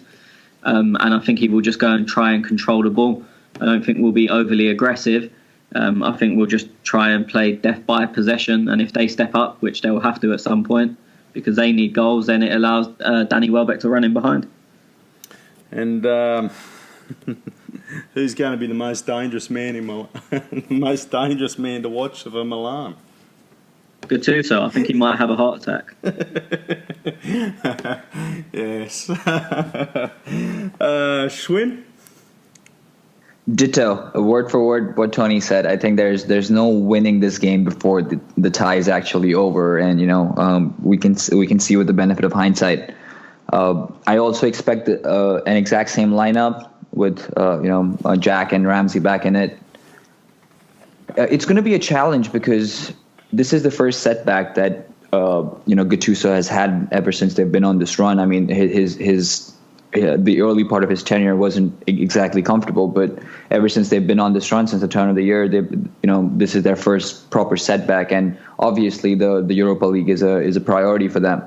So I don't exactly know what their ceiling is. I think that's still a question mark, even for Milan fans who've been following their team closely. So I think it's just about gauging that. It's just about holding the ball initially, not conceding early is the key. If we concede later on in the game, we still might be a little better off. Ideally, we don't concede, obviously, but not conceding early is the key because that might frazzle us. So hold on to the ball, retain possession, set the tempo. Don't let Milan players have a lot of the ball, and see where we go from there. I think it would serve us better to be a little more conservative with throwing bodies forward. But if the opening is available, then I'd say go for it because Danny Welbeck was very promising up top. He caused a lot of trouble to the Milan backline. And I don't think we should necessarily step off the gas just because we have a 2-0 lead. I would love for us to go a goal up sometime in the first half and then sort of ride the wave out and invite Milan to attack and try to catch them on the break. But yeah, it's going to be a it's going to be an interesting balance that the manager has to find, and I guess we will find out on Thursday whether he has. Prediction? I'll go for a 1-1 draw. 1-1 draw, so that puts us through to Europa League. Tony, what was your prediction? 10-0. Who? 10-0. I've fucking sat off here for 2 weeks now. And I've heard you giving predictions.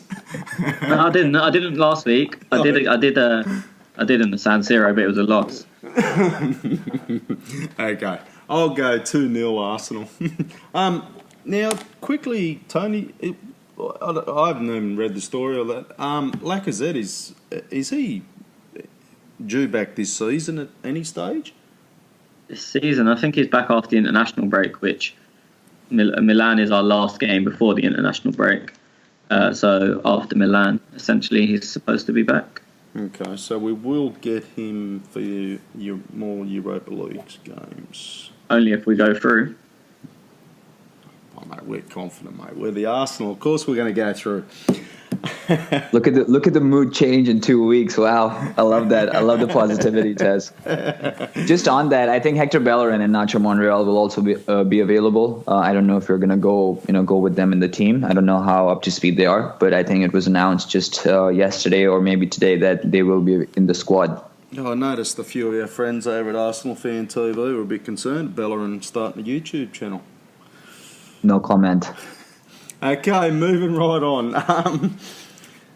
Tony, you are giving away a season ticket, so I thought we'll just take a couple of minutes just to explain to the listeners what that's all about and how that works, mate. Yeah, so most seasons I have, people will see me regularly selling tickets on the Twitter, and I have spare tickets most weeks, and I can get my hands on quite a few season tickets. So I thought what would be good to get people interactive and potentially get them a good prize is we'd do a raffle at the end of the season. So it's £10 for a ticket into the raffle. And at the end of the season, I will pull one name out of a hat, or one of you guys will do it in the interest of fairness. And that person will get the season ticket.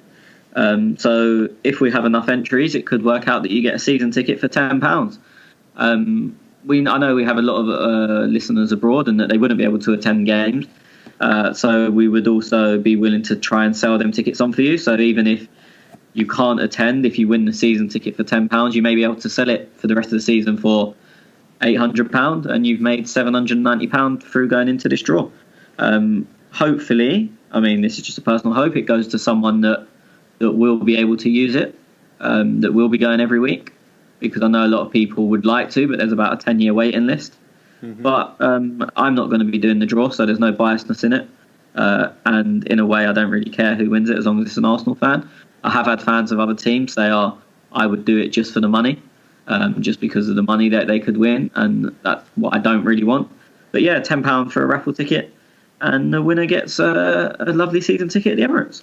Okay, and for those who aren't on Twitter, get yourself on Twitter and follow us at clockend_talk, because it's under the pinned post, and we'll leave it there, Tony, under that pinned post for a little while.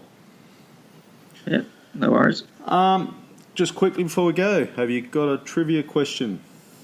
I think there's some audience questions that I didn't ask Graham because they weren't Graham specific. Okay. Quick second, we better jump on to that. You boys can have a chat if you want. While I'm looking for these. This is riveting podcasting. Extremely professional.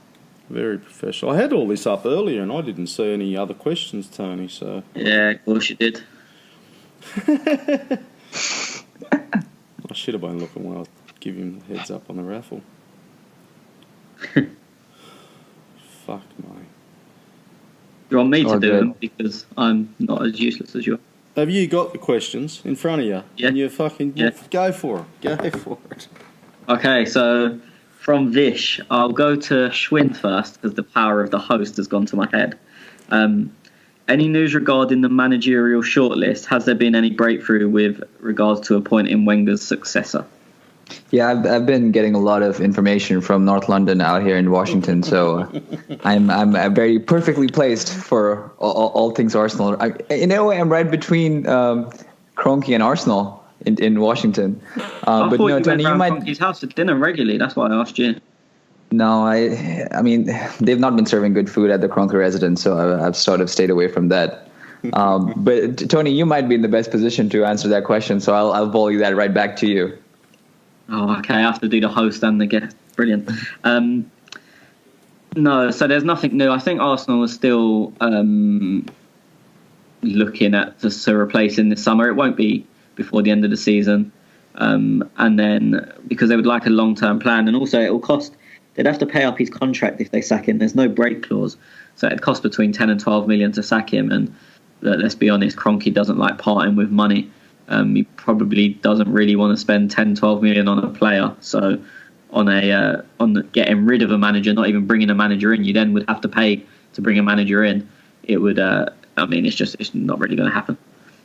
So that's my answer on that. Tez, do you have anything to add? I will butt in real quick because if you get a fucking talking old Schwinny over here. Well, I'm sorry, but maybe Tez, you could go off of this because we've been linked with Manuel Pellegrini over the last week. So, is there something you would want to say about that, maybe, Tez? No. Pellegrini. Fair enough. Nah. I was just going to say, I know Graham Arnold's not available because he's got the Socceroos job. No. Graham Arnold, sorry, he's a Sydney FC man. I don't know, no. I've got nothing, boys. Okay, I'll move on to the next question. Again from Vish. Why can't this team stand up to teams that get physical like Watford did on a consistent basis? We weren't brilliant, but the players fought for one another on the pitch and exhibited some backbone. Can we carry our cojones to every match from now onwards? Tez, I'll go to you this time. Yeah, no worries. And I'm still trying to look for them questions and still can't find them. So I'm glad you fucking did. Fuck 'em. Have we still got the kahunas to stand up to the big clubs? Was it?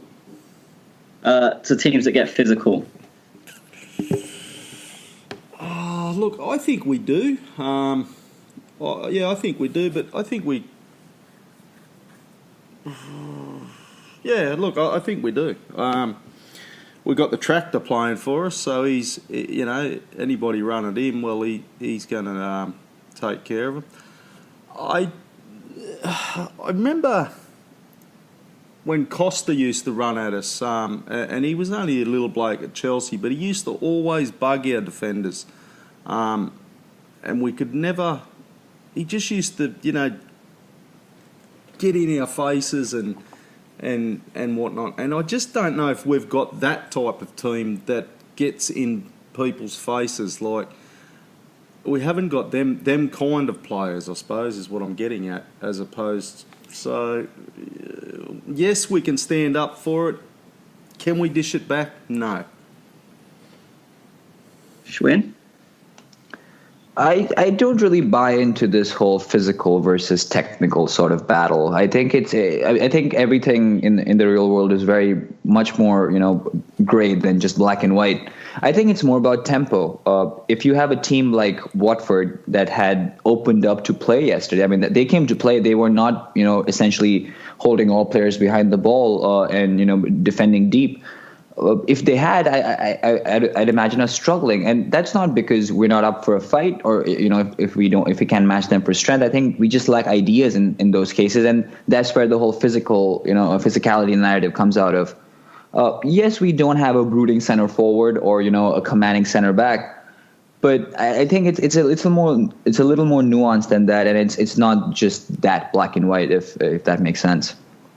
Yeah, I mean, my view probably differs a bit from you both in that I agree with Schwinn in terms of it's not a physical versus technical battle, but you can't say, like we stood up to Watford yesterday, why don't we do that regularly? Because if you look at our home record, we've dropped points to United, City, Chelsea and Liverpool, and we've beaten all the other teams who you would probably say or some of them are more physical and will give us a more physical battle. Again, you look at our away record and we've been awful away to teams that are physical, teams that aren't physical. So I would say it's more of a home versus away thing, not a physical versus unphysical. I think at the moment it looks at pretty much any team, barring the top 4 or top 5, rock up to the Emirates and we're likely to win. And any other team or any team at all, we go away and we're likely to lose. I don't think it matters if they're technical, physical or any other kind of call. So that's my 2 cents. Next question. Is from Love Sharma. Should we spend on young defenders or proven ones? I will go to Schwinn first. I'd say at this moment in time, one of each. I'd love to see someone come in to sort of nudge Koscielny out so that we could have a starting partner for Mustafi, and maybe Koscielny comes in as and when required. And I'd love for us to loan out one of Callum Chambers or Rob Holding, the latter preferably, and have someone come take his place, who can appear in some of the cup games and the domestic competitions when required. So I would say one of each. If this is more of a theoretical question, I think there's really no definitive answer to it. I think it's very situational, so it's tough to say. Tez? No, I want proven ones, and I want proven ones that can from Italy, and I want them now. Okay, well, the transfer window's not open, so... my take is I probably slightly disagree with Schwinn in that I don't want any young, because I think between Holding, Chambers and Mavropanos, we've got 3 young, promising centre-backs. If one or two of them is to go out permanently, then yeah, maybe bring in a young replacement. But if it's only on loan, then I think when they come back, someone else is going to have to walk out the exit door. So I just think you're stockpiling for the sake of stockpiling, and one of them's going to end up having to leave anyway. So unless they leave on a permanent, I think we're pretty okay with up and coming centre backs. But we do need 1, possibly 2 first team centre backs, in my opinion. Do we want to throw any names around? Any suggestions? Any ideas? Well, I mean, as far as I know, Manolas would have been done if we would have paid the 30 million up front. This is not me accusing Arsenal of being tight. I was talking to Jack, the plug, I can't remember what his at is, but the plug something, last night, and we were talking about it, and it's very, very rare. I can only think of one where a transfer has been completed with the cash paid up front. I know, obviously, when people play FIFA or Football Manager, or even when they just see these transfers happening on TV, you just automatically assume that transfer fees are paid up front, and that is very, very rarely the case. The only one I can think of is we paid for Santi Cazorla up front. Anything over 10 million very rarely is a straight cash transfer. And that's what Roma wanted for Manolas, and I don't think Arsenal had the money made available to them, whether it be by the board or by Kroenke, or just didn't have the money at all to complete that. But I'd imagine that's one that they go back for in the summer. I wouldn't like to put a second name. We've been linked with a few people from France that I don't really know too much about. Fascinating. Yeah, I mean, I think Manolas definitely falls under the proven category, and it might have. I mean, you know, as you said, the money was not made available. I just hope that in the summer we don't continue to follow the sell before you buy policy. I hope you're able to get at least some of our targets without having to wait a lot. The window gets closed before the season starts next year out. Plus, there's the World Cup, so I hope we're able to take command of our transfer activity in the initial weeks. And it seems like we have some, you know, concrete targets identified.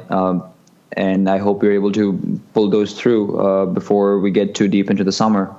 Well, just again, this is another discussion I was having with someone. Just a very quick answer because it's going a bit off topic. But Johnny Evans will be available for $3 million in the summer because West Brom will go down.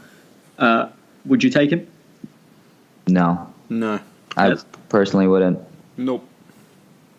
I would. I don't think you can go wrong for $3 million. How much? $3 million. Sorry. Yeah. How much wage would we be looking at? I mean, how much do you think we'll be paying him per week? 70, 80, I'd guess, unless there's other teams coming in, and then obviously if City come back in for him, which I don't think they would because they've signed Laporte now, but if no one else comes in for him or no one of our stature comes in for him, it'll be around 60 to 80. If other teams come in, you're starting looking towards around the hundreds, I'd guess. I'd be dependent on what the plan is. You know, is he there as a band-aid, or is he there to build your back line around? Well, he's not going to be to build your back line around, not at his age, but I think $3 million. As I said, if I'm looking at buying two, and for me it would be him and a Manolas or a bigger name or a better name or a more proven name. Yeah, my only worry with Johnny Evans is the fact that we play a very open game, and since we're not set up to defend, I think he lacks the pace. Just after the winter window ended, I think West Brom went away to Liverpool, and Mohamed Salah is of course one of the quickest players right now in the league. So he's not exactly the right benchmark, but Johnny Evans was burned. As he was trying to catch up with Salah. And that is sort of the opposition we'll be competing with next year, hopefully. So if you're not sitting deep and if you don't have those two banks of four, I don't know how much value Johnny Evans brings, even for that $3 million, considering, 70, 80,000 per week is a substantial fee, unless we're able to diversify our portfolio and we don't have to maintain that $7 million increment every season. So there are a few factors in there, but he'd definitely not be my first choice. Fair enough. So Tez's favourite listener, Srinath, has asked, what do you make of Per Mertesacker's comments regarding the stress of being a professional football player? How difficult is it to motivate yourself when the majority of your own fans are rooting against you? I'll go to Tez first just because I've said his name for you. Mate, I've got it. For fuck's sake. Yeah, right. I won't say his name because I've lost it now. I've got to practice it next week. I haven't heard the comments, so it makes it hard to really comment on it. I've been laid up in bed, boys, for a week, so I haven't really heard much of what is said. What was the second part of the question, though? How difficult is it to motivate yourself when the majority of your own fans are rooting against you? I don't think it'd be hard to motivate yourself. I wonder, these guys are professionals, like any athlete. They're professional athletes, they're open to criticism when you put yourself out there. You're open to criticism when we put ourselves on this podcast, we're open to criticism. Is it hard to motivate us to do that, or is it hard for them to motivate to do that? I don't think so. I think they take it with a pinch of salt. Schwinn? I'll address the first part of the question. I think it's absolutely valid. I think people often forget that footballers are real people. We've spoken about this plenty of times on our podcast that, they have regular problems just like every other ordinary person on the planet. Of course, they make a shit ton of money, but that doesn't, excuse them from anything else that goes wrong in their lives. Having said that, the second part of the question, I sort of disagree with. I think Tez is bang on. I think these people are professionals. I can understand that certain moments in your career can be a little harrowing, but that's what separates you from the greats and the long-term professionals. If you take things to heart, when it comes to your profession, to your career, it's going to be very difficult for you. It doesn't matter what career you're in, but it's going to be very difficult for you. And fans only want you to succeed. When they say things as skewed, as wrong as they might be, the ultimate intention is always the good of the club, winning for the club, good things for your club. So I think that the second part is a little more up for debate. The first part definitely is not. I think that's a very real issue that most fans don't acknowledge. I disagree with both of you two and the question, which is new for me. So yeah, I know I'm going somewhere. No, where Srinath says the majority of your own fans rooting against you, it's not the majority.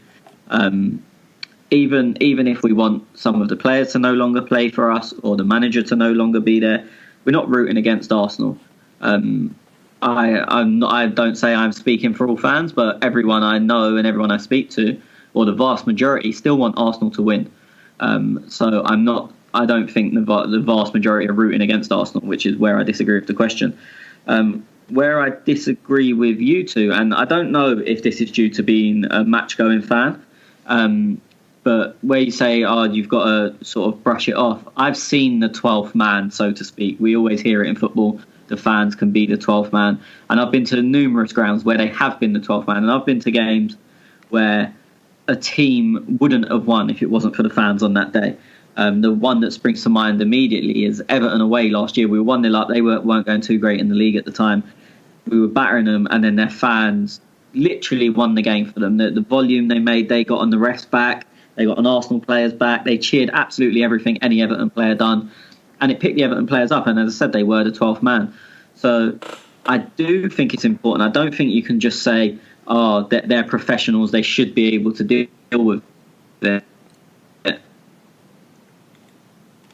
Yeah, you just broke up again there. Is a massive help. I'm sorry, Tony, your internet just cut out again, buddy. Yeah. The 12th man is professionals. They should be able to deal with it. I think, yeah. Did you get that, Schwinn? I thought I did. But I mean, I don't know. I don't disagree with that. I think fans can win you the game. I don't think me or Tez meant to disagree with that. I'm not sure what prompted Tony to bring that up, if I'm honest. Because the part of the question where it says the majority of your own fans are rooting against you, and you both said, they're both professionals, they've just got to deal with that. Yeah. Well, I think it's just when Srinath says the majority, I think he's just trying to say that the louder side, usually people who are right now sort of against what's going on at the club, they're louder than the ones who are a little more passive. I think that's what he meant by the majority, because they're making themselves heard. But yeah, I mean, if you want to take it at that level, I don't think you're wrong at all. I think you're exactly right. Okay, next we have from Jonas, who asked Graham a question earlier. What did you make of Jack Wilshere's comments about his contract last week, and do you think he will sign a new deal? Schwinn? Interesting. I mean, it's clearly a case of two parties not being able to come to a consensus. I mean, I cannot imagine Jack Wilshere in another club shirt. It'd be weird. I know I mentioned earlier, many months ago, that I don't think we're going to offer him a contract, and that wasn't received well. But it seems like the offered contract is not something that Jack is interested in. I hope he signs a new deal. I don't know if he will or not. Of course, I'm no insider. I think all of us can safely assume that he wants to stay at the club. It's just a matter of getting those intricacies of the contract sorted out. Now I just don't know how far away the two parties are. If I had to take an educated guess, I would imagine they would find a deal. But there's so much uncertainty right now. There's going to be a lot of activity in the summer and a lot of ins and outs. So I wouldn't be surprised if he's not given a contract either. Rather than that, if he doesn't sign a contract either. What do you guys think? Tez? I personally think, and I'm no insider, I'm a man from Australia. So I think at this stage in his life, he might be looking at, I'm not getting much playing time. I'm 26 years of age, is he? I'm getting a little bit older in the tooth. I'm looking at my family. It might be time to move. Might be time to get a bigger contract, set myself up, and play out my career somewhere else. Do I want that? No, but I'm looking at it from maybe his point of view, especially if they bring in a few more players in the summer. From my part, I mean, firstly, I know I said it earlier, but I want to start off by saying I told everyone he rejected a new contract. Listen to me. Secondly, I get more worried every day. Every day that it's not, because there's been people saying he's been agreed for a while, that he's agreed a deal verbally. I don't know if that's true. I have no idea what's going on. But I was the same with Ozil. I don't know if it was on air, but I definitely remember having a conversation with Schwinn off air where I said that everyone seems to think he's agreed and it's not been announced, and I was getting more and more worried every day, and I'm kind of in the same boat with Jack. I know more teams have shown an interest of him because the only ever doubt about Jack has never been his ability, it's been his fitness. And this season, he hasn't really been injured at all. He may have missed the odd game here and there. He's performed to a level we know he can when he has played. So he's only, basically this season, all he's done is wiped out the negatives. So I know a few more teams are looking at him. Whether anyone abroad will pay him the same amount as what Arsenal are willing to pay him, I highly doubt. And I know teams abroad are looking at him. If anyone in England becomes interested in, that's where the danger is.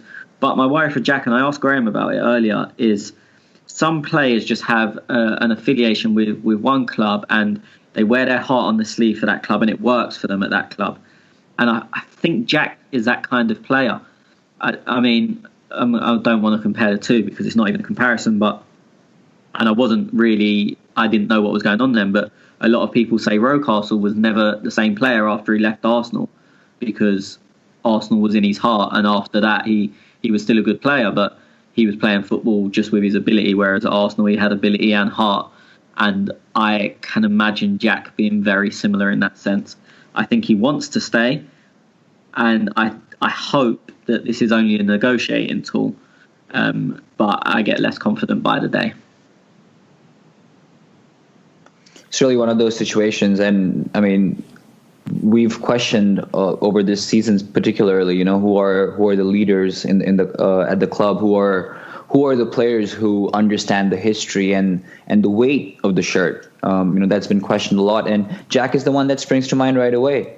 So to lose him would really be a blow because there's no one who can take up that mantle, unfortunately. Mertesacker is gone at the end of the season. He'll be around the club, but he's not going to be in the dressing room. And really, Aaron Ramsey would be the one, I think, who could step up rather. It really would be a very troubling time for the essence of Arsenal to be retained in the dressing room. I hope whatever the disconnection is in terms of where they differ in the contract is not something too big. I mean, with each passing day, as you said, Tony, it seems like it might be, but I can't imagine what's leading to these delays and what is prompting Jack not to sign. But I hope whatever it is sorted out as soon as possible. I've got a question for you. Since you're talking about Jack, Tony, who do you, let's say, in player for player, would you compare a Jack Wilshere to? So if you had to go out and replace Jack Wilshere tomorrow, at how much and what kind of player? I don't think you can. I think the role he plays, there's a few different ways of playing it, and there's very few people that play it well. I think the role he plays, which is the second next to a defensive midfielder in theory, when you look at the players that play it and play it well, you're looking at Luka Modric, Moussa Dembele at Tottenham. I just had someone else in my mind, but I've lost Santi Cazorla. And it's very... and none of them are available. I'm not saying we should sign any of them, and Santi's obviously got his own issues. I think that position is so specialist, and possibly... Again, these aren't names of replacement. These are just players that play that role well. Possibly Verratti, you could argue, plays that role. He may be a bit more box-to-box, whereas Modric and Dembele and Jax tend to sit behind the ball a lot more. So I honestly don't think you can replace him with someone in that mould. You could, obviously, Ramsey played in that position a few years back, but he plays it in a completely different style. But in terms of if you're looking for someone to do the same job as Jack, I don't think that player is available. I don't think that player exists. Well, there's only a few of them that exist, and I don't think any of them are available. Because the impression I get, Arsenal don't want to spend... Well, they don't want to get into that paying players big wages and whatnot like we were before, do they? Yeah, Jack's interview, he said the situation's changed since then. And look, he rejected not a pay-as-you-play, but a heavily incentivised pay-as-you-play contract. And I assume what he's saying by the situation has changed in them is two things. One, since then, Mesut Ozil's been offered 350 grand a week, which is going to change any player's thoughts. I'm not saying he thinks he should be on the same, but when Mesut's gone from 150 odd to 350, you're not going to go from 100 to 90. Just natural competitiveness in a sportsman. And the second thing I think he means when he says the situation's changed by them, and again I'm only speculating, is that he hasn't been injured. As I don't think he's been injured this season.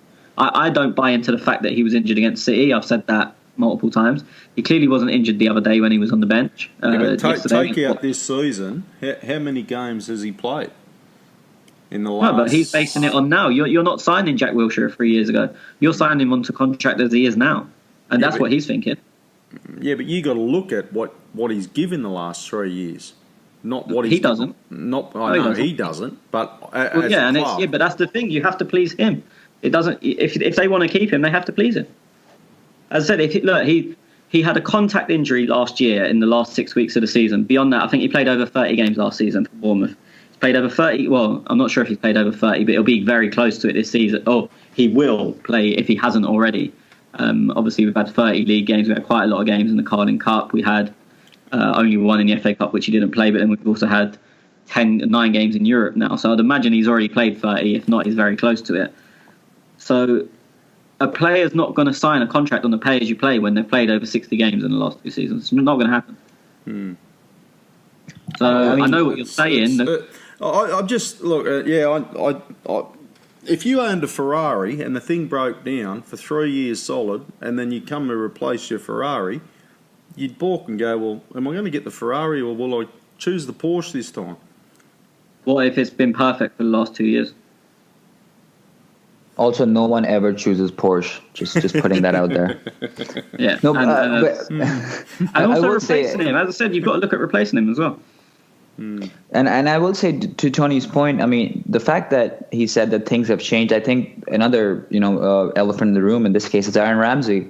His contract talks have stalled. If he doesn't wish to renew, then we'll be trying to shop him around, and that puts Jack in a stronger position. That's not to say that we won't be looking at a center midfield. We probably will be looking at to bring in someone at that position to give competition to Elneny, Xhaka, and Jack. But I think Jack's leveraging power increases if Aaron continues to stall and is looking for a move away. So I mean, I don't blame Jack. You have to look out for yourself, for your family. I don't blame the club either, because I'm not privy to the conversations that are happening. So it's tough to judge who's wrong, who's right. I think whatever it is just not being mediated by Jack and Arsenal. I think there's a few factors around that situation, and maybe with time we will know more who's heading in, who's heading out, and that might incentivize Jack to sign a bigger contract. Yeah, I just think Jack holds all the power pretty much. The fans are massively on his side, or the vast majority of. He's played consistently for 2 years, and one of them wasn't for us, but that's not really his fault. As you said, the Ramsey situation, the Ozil situation, in terms of the massive wage increase that Ozil got. And again, I'm not comparing the two, but I think Jack holds all the cards. And as you said, that to give him a contract of say 120 grand a week is going to cost Arsenal an additional 30 grand a week. It's just for example. To replace him is going to cost Arsenal in excess of 25 million, plus probably over 100 grand a week anyway. So unless you're getting a vast improvement, you've got to remember that Arsenal are run as a financial entity. Unless you're getting a vast improvement, why are you going to spend an additional 30 grand a week and an additional 30 million pound when you could just give him 30 grand a week? And he knows that, or his advisors know that. I think Jack holds all the cards. Yeah, just to dig a little deeper, I mean, I think you're exactly right that he does hold all the cards. Considering that, are you surprised that we haven't seen too many links for Jack Wilshere and other clubs? I feel that would put him in a more serious position to use these cards and leverage them. Is that something that surprised you so far, either of you? I don't know who his agent is off the top of my head, and it's just styles. Some agents don't like leaking, others do, and also Jack loves his position with the Arsenal fans, where he's pretty much adored. If he starts getting linked to other clubs, it may loosen his position because people think, he's shopping around for a move. So it could be a case of he doesn't want that to happen. It may be a last gasp tactic that they do. I remember when he first broke through that breakthrough year, and he was linked with Man City, who had just come into money, or they just recently came into money, and the day after he released a statement saying it's absolute nonsense. I don't kiss the badge, because he scored the day before. He said, I don't kiss the badge and then go and talk to other clubs. So Jack's always done everything to keep his position with the Arsenal fans as strong as it can be. And I think this would kind of fit into the same thing. If he starts leaking around everywhere and then he doesn't deny it, which obviously if it's a leak he wouldn't, because it's his side releasing it, then it weakens his position with Arsenal fans, and that's always something he's really liked, I suppose. It's probably not the best way to put it. Yeah, no, that's wise. That's wise. Yeah, I didn't think of it that way. A real spanner in the works. I just don't think anyone else is interested. They are. You don't believe that, though, do you? I look. If anyone else is interested, I don't think in the top 6 teams are interested. The only team I could think that maybe be interested is an Everton or something like that. Obviously, teams in the Serie A league, A league would be. I couldn't see Man City wouldn't be interested. Man United, Tottenham. Well, they wouldn't even. They know it to be definite no anyway. Liverpool, they got players coming next season, so they wouldn't be interested. Chelsea, I don't think Chelsea would be interested. So that'd leave you Everton. Chelsea, United would both definitely have him, and Guardiola would be very tempted. I would say Liverpool would want him too. I mean, Chan is out. I know Keita is coming in, but Henderson is not really someone you can rely upon for a few more years. James Milner is getting up there in age. I mean, they only really have Wijnaldum, Ox, Keita. I think they could do with a little more legs and a little more rotation. That's what I think. Without getting too sidetracked again, I'd go through, if I went through United, Carrick's retired at the end of the season. Scott McTominay's been playing pretty much every week. You look at their midfield, Jack's better than Ander Herrera for me. So you look at their midfield, and it's probably only Pogba that he's not better than. Fellaini. Huh? Well, Fellaini's out this summer. He's not signed a contract. Valencia and Young have both been playing fullback. Matic. So, right. That's it though, right? Matic, McTominay, Pogba. Matic, Pogba, Lingard. Yeah, Lingard is more attacking. So maybe. I mean, United have some really good wide players, but I think Tony's right in midfield, especially the deeper role. Someone alongside Matic. I mean, Matic, Wilshere, and Pogba could be a devastating midfield. One could argue, in theory at least. So, I mean, again, there is room for competition within these squads. He might not slot in right away, but I think people could take a chance on him, especially if he's on a free. I think a lot of clubs would be tempted just for the fact that he's on a free. And take again, him up. You could run through Chelsea as well. They've just signed Barkley, who can't get minutes, and there's no doubt Jack's better than him. Fabregas's legs are going. Bakayoko's joined and been awful. So, and again, on a free, there's a lot of room there. I think most teams would take him on a free, and this isn't my real thoughts on like me saying he's better than what they've got, but it costs nothing, and as a squad player, you ain't going to get much better. And as I said, there's also teams abroad that are definitely interested. Yeah, there'd be definitely teams abroad interested. But it'd be interesting to see what's available locally. Look, hopefully it doesn't come to that, and he signs a new contract. Well, that's my point of view. Others may disagree. Anyway, we have one question left. Yep. It's from Red Fulcrum. Is Czech really a terrible penalty saver or just pure bad luck? Also, what do you think of Dini's cojones? Dini's what? Cojones. He's fucking what? Cojones. What the fuck's that? He's big. What he accused us of not having any. He's kahunas. I'm Spanish. I say it properly. Czech, I just think he's unlucky. Dini, he's probably got some big kahunas. I don't know. Schwinn? I think you cannot be unlucky. Like, what was it? 14 penalties so far that Czech didn't save. I'm not sure of the exact number, to be honest. Some whatever it was, 7, 8, 9, 10, whatever the number was. I don't think you can be unlucky for that long. I think he lost a lot of confidence in saving penalties, and maybe was second guessing himself. I mean, these goalkeepers study film, and they know when a penalty is awarded, who's going to step up, who's going to be the second person to step up if that first person is on the bench or unavailable for one reason or the other. And they know where the penalty kick taker is more inclined to shoot left or right or center or whatever.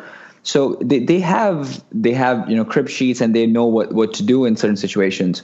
I think Czech didn't have confidence for the longest time, and yesterday the platform was set for him. The script was there, the narrative was there. I think he faked left for a second and then jumped right. I think that was very intelligent of him. We probably would not be singing this praise if he had ended up jumping left. So I think it's a lot to do with luck. It is a lot to do with confidence. But I wouldn't go as far as saying that he's just bad at penalties. He's a big man. He's got a big frame, and he's proved himself over time at Chelsea. So let's hope this is the turning point, and from now on out, he's able to save every penalty that comes his way, which also, let's hope, are few and far between.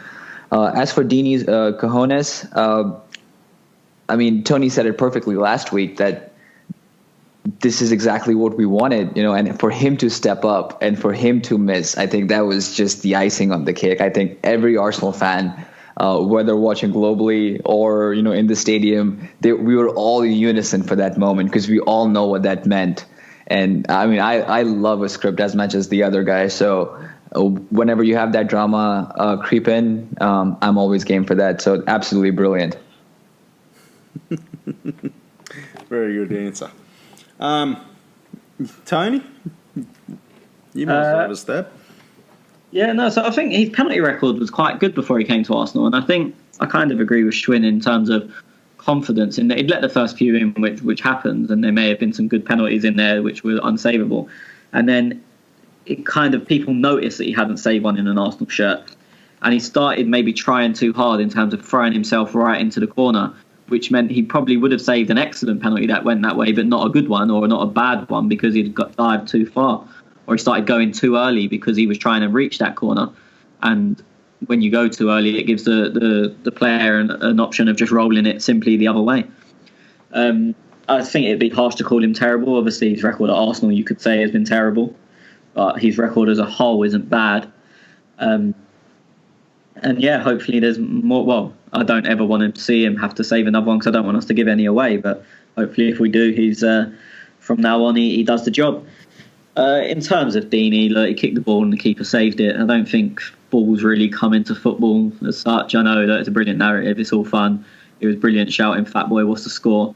But he kicked the ball that someone saved, essentially. Pulling out of a 50-50 is the only time you probably see corners in football.